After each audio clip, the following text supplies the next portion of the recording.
welcome to my AndWin Tech channel. Today I am going to show in this video how to fix zoom camera or webcam not working problem on your Windows 10 or Windows 11. So before going to start the video, if you are not subscribed my channel, please subscribe. So let's start the video. Guys, if your zoom camera is not working in your Windows 11, then I will show you how to fix this issue. First of all, you need to click on the start menu, then type here settings. Click on settings.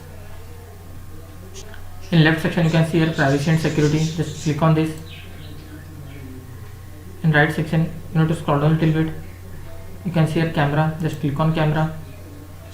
In this you can see here camera access. If it is disabled, you just need to enable this option. After that you can see here camera. You just need to enable this option also.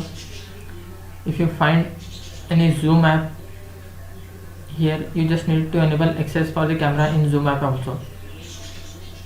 That's it guys. So in this way you can fix zoom camera not working on your Windows 11. Thanks for watching. Hope if you like this video, please like, share and don't forget to subscribe.